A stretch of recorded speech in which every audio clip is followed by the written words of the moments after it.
Peace, family. Y'all know who it is. It's Bakari Lumumba. Once again, the progenitor of LumumbaSpeaks.com, a Black empowerment initiative where we believe we could gain a competitive advantage by always betting on Black. Back once again this evening. Haven't been here in these YouTube streets for a while. Been very busy taking care of business, but want to have a rather, once again, intellectually provocative conversation regarding examining the racial politics of the squared circle. Many of you may be aware that there's a huge super fight coming up in April with Gervonta Tank Davis and, of course, Ryan Garcia.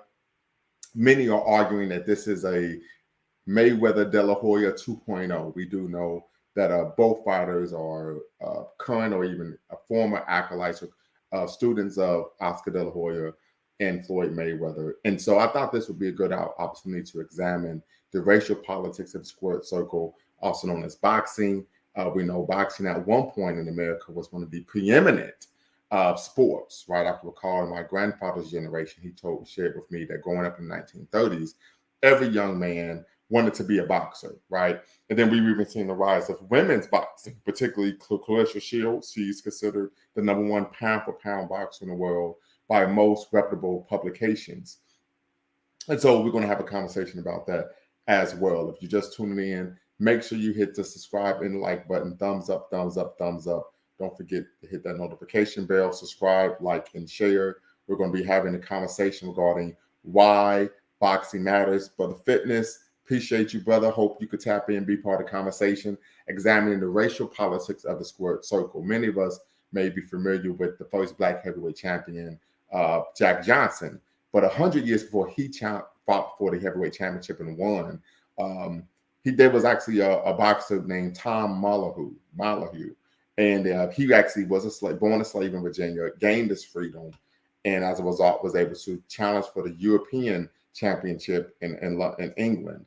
However, he was basically cheated out of the fight, ended up losing. And then, of course, he kind of fell into obscurity. So, but we want to have a conversation, particularly regarding the racial politics of the squared circle. The link is in the description. But I'm going to play a trailer for a documentary entitled Champs that really digs deep into the boxing industry. And many people may be unaware, but boxing is the only major sport, if I could think correctly, in America in which there isn't a union, there isn't a players association of some kind. And of course, we would delve into that a little bit later. But so I'm going to play this trailer, then I'm going to open the link up in the chat, allow people to come in and be part of the conversation. All right, here we go. His lucky sweater vest only comes out for the biggest game.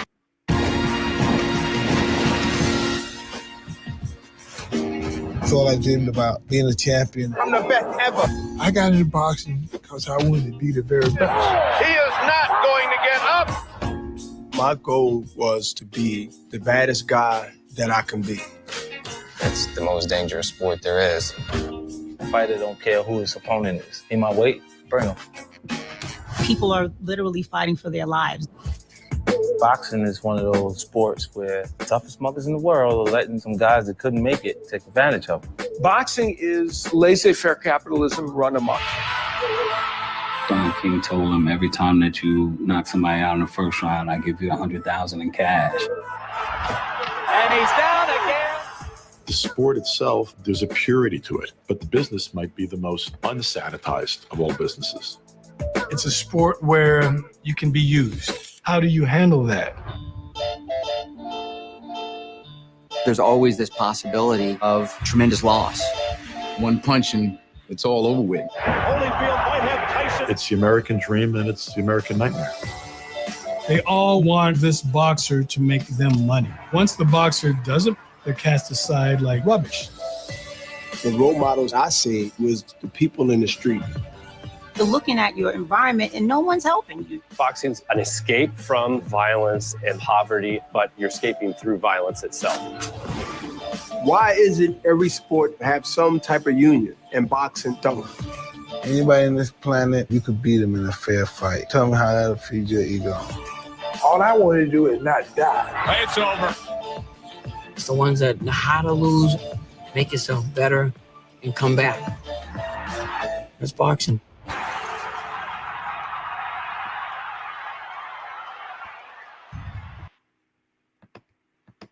All right, family. So I'm going to put the link in the chat. You all can tap in and be part of the conversation. And we can open this up to sports in general. We don't have to just talk about peace, Sister Shaw. Appreciate you tapping in. Just talk about boxing. But as I stated, many of you all know I used to box. I'm a huge boxing fan. And I think it's just a great conversation to have. We know that there's been a history of boxing. We know after Jack Johnson won the first fight of the century, I believe in 1910 in Reno, Nevada, against Jim Jeffries, there were race riots that took place in which white people, mobs of white folks, just attacked black people. Of course, this was during the idea of race relations. And of course, black African Americans were killed, black people were killed because Jack Johnson won the fight. We know 20 years later, when Joe Louis started his, of course, glorious reign as the heavyweight champion of the world. And we know he had what was known as the Bum of the Month Club, and he held the record for most consecutive successful title defenses at 25. But there were rules put in place regarding how. Sister Shaw says, my brother's father used to box as well. Shout out to your brother's father, no doubt, absolutely. That after, of course, he became heavyweight champion, there were rules put in place in terms of how he would behave publicly. He would not allow himself to be seen in public with white women. When he won a fight, he would be, particularly against a white opponent, he would almost be self-effacing, self-loathing in victory. I don't know how it happened. I just trained hard, and I'm glad I was able to get him out of there rather than this bombastic type of persona, braggadocious persona that we saw with Jack Johnson and with, of course, subsequent boxers. So that's an issue as well. We also know boxing is a sport in which, in most sports, we actually can argue, we saw this on ESPN, where most of these high-paid millionaire athletes, when their careers are over, they tend to be destitute and broke for numerous reasons that are too numerous to, of course, get into. So I think that's a particular issue. And also this idea of the historical transformation of stereotypes of African American, particularly African American boxers, as being cowardly, yellow, not having stamina. There was actually a belief that white people who came from northern environments had the stamina to fight 14, 15, 20, 25 rounds. Of course, we know that is not the case to this day. Today, Black people went from being 100 years ago being seen as cowardly and yellow belly to now being seen as individuals who are inherently violent, almost animalistic in nature, right? So we see that the concept and idea of particular racial ethnic groups changes over time to benefit those in power. So that's one issue we could talk about as well. But also this concept of, we tend to find the type of criticisms, critiques of boxers tend to be different. So if you don't know a little bit of the history of boxing here in America, particularly black boxers, Jack Johnson was known for having a defensive style, right? For counterpunching, allowing his opponent to tire himself out. He was called a coward for fighting that way.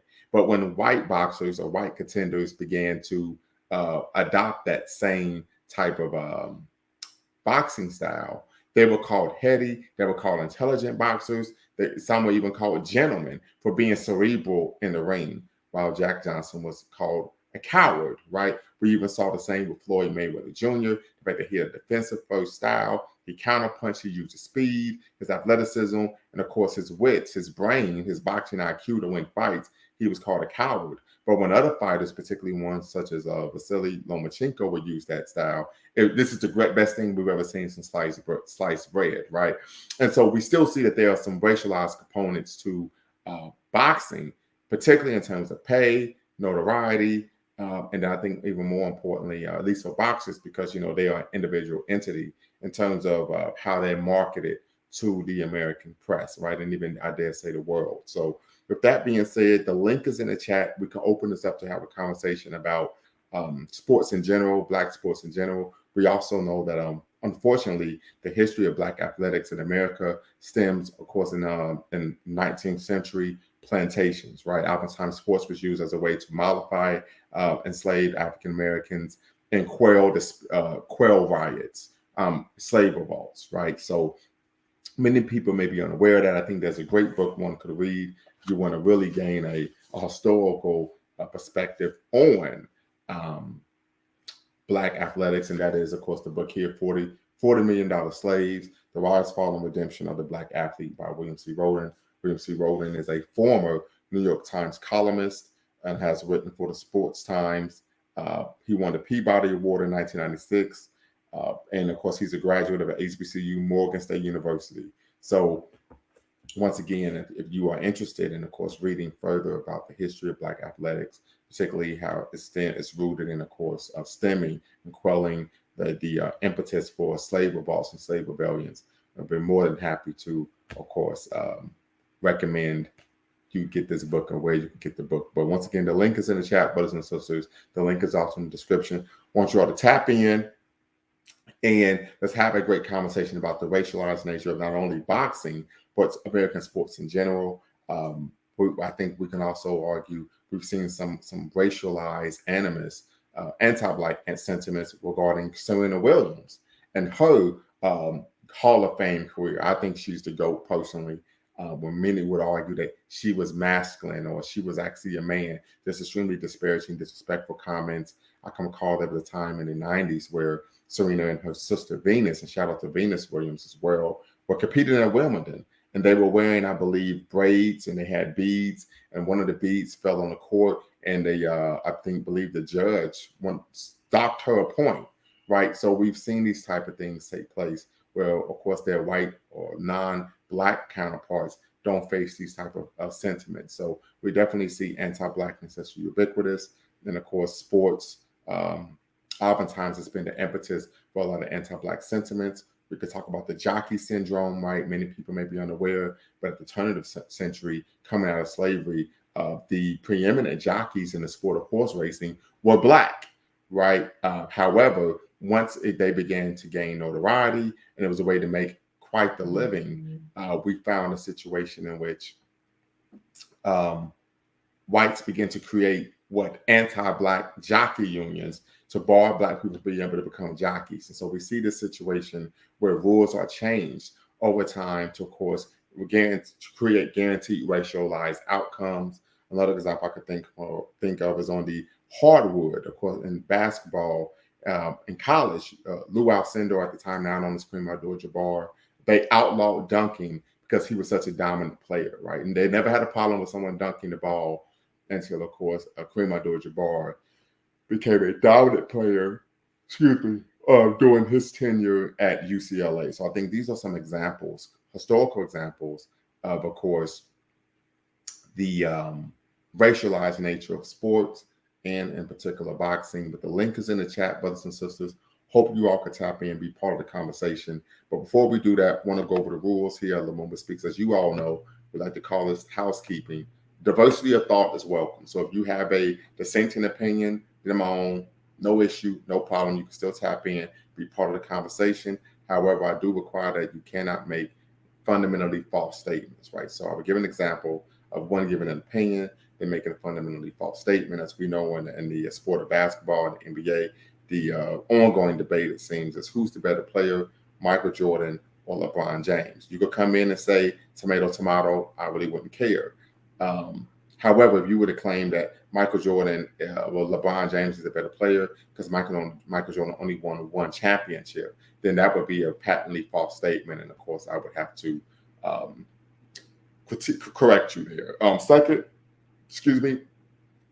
no racial epithets of any kind can be used, irrespective of a person's political philosophy, opinions, or geopolitical location. I don't allow racial epithets of any kind. As we all know, this is Lumumba Speaks, Black Empowerment Initiative. We believe in always betting on Black, and we know that the 3 N's of Black power are self-respect, self-defense, and self-determination. So we first and foremost want to respect ourselves as African people. And then, of course, last but not least, facts over feelings. So if someone makes a claim that you disagree with, someone has a particular perspective that you disagree with, no problem, right? We believe in diversity of thought. We understand that we as African people, we are not a monolithic group. However, you attack the argument and not the person. That's the only thing that we ask, is that you attack the argument and not the person. And then last but not least, I want to share this disclaimer that here at Lumumba Speaks, our mission is neither to exonerate or vilify anyone or any particular perspective. We simply are seeking to challenge conventional wisdom and re-examine what has been previously accepted as fact. So I'm going to say that one more time. Here at Lumumba Speaks, we seek to neither vilify, exonerate, or vilify anyone or any particular perspective, but simply to challenge conventional wisdom and re-examine what has been accepted as fact. So with that being said, brothers and sisters, the link is in the description. I'm going to put the link here in the chat. And I hope that we can have a great conversation regarding the racialized nature, not only of boxing, but also of what sports in general. As I stated before, I'm a huge boxing fan. And I believe that part of that racial anti-blackness in the boxing is Clarissa Shields doesn't get the notoriety and fanfare that she should, right? I think she's one of the greatest women boxers of all time, known as the GOAT. She calls herself the GOAT, greatest woman of all time. And she, as I stated before previously, she on the most reputable publications, boxing publications, she's the #1 pound-for-pound fighter in the world, but she hasn't crossed over. Many argue that that is due to the fact that it's very difficult for African American and Black athletes in general who aren't part of what mainstream sports like what football, baseball, basketball, to be able to become, of course, mainstream celebrities and really pour in those dollars. So I think that may be one issue as well. But I think also maybe the fact that she isn't a Black woman. I think Alicia Baumgartner is another example out of Detroit. I think she's one of the top 5 fighters in the world. Just won the unified. I think she's the undisputed lightweight champion of the world. Great looking sister. But once again, she's in a situation where she's lacking notoriety. But there are other female boxers who have a much larger presence, right, in the sport, but also in terms of being mainstream. And those boxers tend to be white, even though they aren't as talented. I can even think of in tennis, I think it was Kornikova with the young lady who was a model. She had a huge following, even though she never won a title, right? And Serena Williams was out here just breaking record after record after record. And yet, once again, she had oftentimes trouble being able to be incorporated into the mainstream of the U.S. Society, particularly economically, right? Many would argue, well, we shouldn't want to incorporate ourselves. We shouldn't want to engage in integration, the Victoria's self-defeating politics of integration. But that's a conversation for another day. But just seeking to examine the racialized politics of boxing and sports in general. My students, we had a conversation about this in class this past week, where there have been some incidents where Black wrestlers were forced to cut their hair right before a match with scissors, right? So we're talking about oftentimes arbitrarily creating rules, and that is known, of course, according to William C. Roden, as the jockey syndrome, where oftentimes whites will arbitrarily create rules either to, humiliate, abase, and of course, oftentimes Black people, but also to create racialized outcomes, right? And those racialized outcomes are to benefit whites at the detriment of Blacks. So definitely hope that brothers and sisters could tap in, be part of the conversation. For the fitness, hope you could tap in as well. Hope you're still on the line, and we be part of the conversation regarding examining the racial politics of the squared circle, as well as what sports in general. But as I stated before, I want to center the conversation on boxing because I am a huge boxing fan. As I said before, there's going to be a super fight coming up, I believe, on the 22nd of April. With Ryan Garcia and Gervonta Tank Davis. Many people are looking at this as De La Hoya Mayweather 2.0 due to the fact that both of them are former students of both of those Hall of Fame boxers. And then many would even argue that oftentimes, unfortunately, for African American boxers to become stars, they have to take on a rather cantankerous, villainous type persona. One, Floyd Mayweather, who was being marketed as the second coming of Sugar Ray Leonard, right? Sugar Ray Leonard was seen as the All-American kid, won a gold medal, had a great smile, was very personable. And Floyd Mayweather was following that trajectory as well. However, he found himself in a situation where he wasn't becoming a pay-per-view star. And he sat down with his team and decided to craft this notion of him being a villain to become a huge star.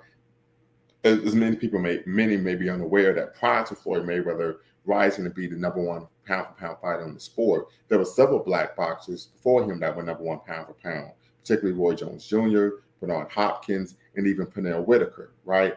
But none of them ever became huge pay-per-view stars, and none of them came close to making the money that Floyd Mayweather made. And so Floyd Mayweather understood that, in order to rise from the doldrums of obscurity and become a mainstream American sports star, he would have to craft this persona of himself as someone who was, of course, petulant, someone who's braggadocious, someone who's cantankerous, and someone who was able to speak in a rapid-fire manner and speak ill of their proposed potential opponent.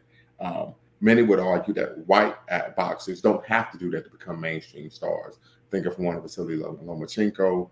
We could think of maybe some other boxers, right, in the history of the sport, maybe 1970 and forward, who didn't have to do that in order to become big-time stars. And so I think that that's something that many people look at as that being racialized in nature and being representative of anti-Blackness in boxing. And I would even argue in sports in general, we tend to find a situation, and this would be a good example. We talk about the WNBA, right? I can recall that in the WNBA, they actually did a protest before a nationally televised game, a couple teams, advocating for LGBTQ rights, right? And the newspapers ate it up. They said these women are more than athletes. They're leaders in the community. They're examples for young women to look up to, not only for young women, but young men as well, and sports fans in general. However, I think a week later, they actually engaged in a Black Lives Matter protest, right? And they were fined by the league. So I think that shows the anti-Black sentiment, right, in sports, right, to where you can protest, you can advocate, but whenever it comes to a Black issue, then it's seen as problematic, and you are seen as being someone who is engaging in actions or behavior that are detrimental to the state and, of course, the U.S. political and economic apparatus. So definitely something that we want to look at, and I think everyone could, share that sentiment when we look at what happened to not only Colin Kaepernick, but also the brother that played for the Denver Nuggets who refused to stand for the national anthem. And then there was the brother who won the three-point shootout, Craig Hodges, who was with the Chicago Bulls as well. He was an outspoken critic regarding many social issues in America, and he lost his job as well. So when we talk about examining the racial politics, not only of the square circle, but of sports in general, I think we are able to see anti-Black sentiments throughout the sports industry. So once again, the link is in the chat, brothers and sisters. The link is in the chat. If you're watching, make sure you hit that thumbs up button. Thumbs up, thumbs up, thumbs up. Subscribe, like, and share. We're seeking to have a conversation, a robust conversation regarding the racialized politics of boxing, but also sports in general here in America. And we could even extrapolate that to the world. We know that many of our brothers and sisters from the continent, they're doing their thug dizzle, as they say, over in Europe, playing soccer. And I, of course, am cognizant of a number of anti-Black racial taunts that they receive while they're playing, situations where they're having bananas thrown at them while they're on the playing field, right, the soccer field. So definitely these are issues that we can address, we could talk about. What are some solutions to these issues? And then, of course, we could close out. But the link is in the chat, brothers and sisters. The link is in the chat. Hope you all can come in, give your perspective. We could maybe even extrapolate this to other areas, other industries in which individuals are, of course, experiencing anti-Blackness, right? So definitely tap in. Looking forward to hearing from you all. All right. Definitely looking forward for you all to tap in. Sister Shai, you stated that your brother's father used to box. Were you ever able to frequent a boxing gym with your brother and his dad when he was boxing? If you did, what did you take from that? What did you learn from that? Definitely would love to hear from you there. I will say this, boxing in general is a great workout. If you want to get in shape, you want to lose weight, you want to have the best body ever, do a boxing workout. Trust me, there's nothing like it. So definitely hope that you all will be able to experience that. But once again, the link is in the chat, brothers and sisters, seeking to have a conversation regarding examining the racial politics of the squared circle, particularly this issue regarding boxing, right, which is a major U.S. sport, but the only major U.S. sports where there isn't a sports union, there isn't a players association of any kind, and oftentimes the individual boxers are dependent on the largesse of their promoters and, of course, managers. So I'm going to play the trailer to this documentary entitled Champs. Came out in 1995, and then, of course, hopefully, we can get some brothers and sisters to tap in and be part of the conversation this evening. So give me 1 second. All right, here we go. That's all I dreamed about, being a champion. I'm the best ever. I got into boxing because I wanted to be the very best. He is not going to get up. My goal was to be the baddest guy that I can be. It's the most dangerous sport there is. Fighter don't care who his opponent is. He might wait, bring him. People are literally fighting for their lives. Boxing is one of those sports where the toughest mothers in the world are letting some guys that couldn't make it take advantage of them. Boxing is laissez-faire capitalism run amok. Don King told him, every time that you knock somebody out in the first round, I give you 100,000 in cash. And he's down again. The sport itself, there's a purity to it, but the business might be the most unsanitized of all businesses. It's a sport where you can be used. How do you handle that? There's always this possibility of tremendous loss. One punch and it's all over with. Holyfield might have Tyson. It's the American dream and it's the American nightmare. They all want this boxer to make them money. Once the boxer doesn't, they're cast aside like rubbish. The role models I see was the people in the street. You're looking at your environment and no one's helping you. Boxing's an escape from violence and poverty, but you're escaping through violence itself. Why is it every sport have some type of union and boxing don't? Anybody on this planet, you could beat them in a fair fight. Tell me how that'll feed your ego. All I want to do is not die. It's over. It's the ones that know how to lose, make yourself better, and come back. That's boxing.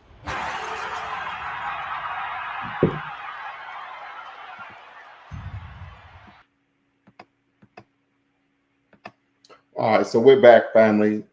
Tap in. Let's have a great conversation. I want to get you all's thoughts on the trailer. Also, you all can share if you all are familiar with the documentary that came out, of course, in 2015. I actually purchased it. It's a pretty good documentary. Then, of course, we can open up the conversation regarding examining the racial politics of the squared circle. As many of you may be unaware, up until Al Heyman, the only prominent African-American boxing promoter was, of course, Don King. And many people who are aware of Don King knows that he does business in a manner that's best for him and, of course, oftentimes detrimental for his actual fighters. So definitely looking to have this conversation, brothers and sisters. So tap in. The link is in the chat. The link is also in the description. We want to have a great conversation regarding examining the racial politics of the squared circle, particularly why boxing matters. Many would argue that there are a number of ways that one can fight white supremacy, white hegemony. Many have argued there's scholarly literature to substantiate these claims that Jack Johnson, of course, Joe Louis, the first two black heavyweight champions, they fought white supremacy with their fists, right? We know that during the nadir of race relations at the turn of the 20th century, it was almost a death sentence for a black man to strike a white man, irrespective of where you were in the country. Jack Johnson was able to do that in a manner that brought a lot of praise and notoriety from the black community, but of course a lot of hatred and dismay from the white community as well. We also know that, and my grandfather even shared this with me, that when Joe Louis would fight, they would listen to the fights on the radio, and they felt that when he would win a fight, it was a victory for the black community. We know oftentimes we live vicariously through entertainers and athletes. Some would say that's a good thing. Some would argue that it's a bad thing. We're not going to have that debate today. But I do know, I can recall that when I was watching Serena Williams and Venus Williams compete at Wimbledon, compete at the U.S. Open, compete at the Australian Open, and so on and so forth, in the French Open, that I felt that when they were swinging their racket, they were swinging their racket for black people, and that when they were winning those matches, they were winning for black people. And that may not be the case, right? That they felt that way. But of course, that was what was internalized. And I think that oftentimes we tend to live vicariously and root for our people when we see them competing against other racial ethnic groups. And I've just argued that is a form of racial pride, being staunchly ethnocentric. Don't think there's anything wrong with that. But with that being said, once again, the link is in the chat, brothers and sisters. Hope you all could tap in and be part of the conversation. If not, we're going to shut things down a bit early this evening. I do want to make you all aware that we are going to be having hopefully a great conversation tomorrow regarding a rather provocative question. Is there an agenda to emasculate Black men? We're going to be seeking to unpack this idea there being an agenda to emasculate Black men, particularly by looking at Jonathan Majors. He's a big-time movie star right now. Of course, he's going to be starring in, of course, the Creed 3. Of course, I think he was a primary antagonist and villain in the new Ant-Man film. And so we're going to be unpacking his photo shoot in Ebony magazine. There's been a number of debates on both sides regarding the photo shoot. And so we're going to seek to have that conversation. But no one's going to be tapping in this evening, which I think is a bit disconcerting for me. But I can understand I kind of was out of the loop for a while. And I think I dropped out of the algorithm. Just dealing with a lot, basically work, writing, grading papers, so on and so forth. So that type of thing tends to happen. But definitely hope that you all will be ready tomorrow evening. I believe it'll be 8 o'clock, where we're going to be seeking to ask that provocative question, and then of course address the photo shoot that Brother Jonathan Majors did for Ebony magazine. So until next time, you all know what to do. Please subscribe, like, and share. Peace.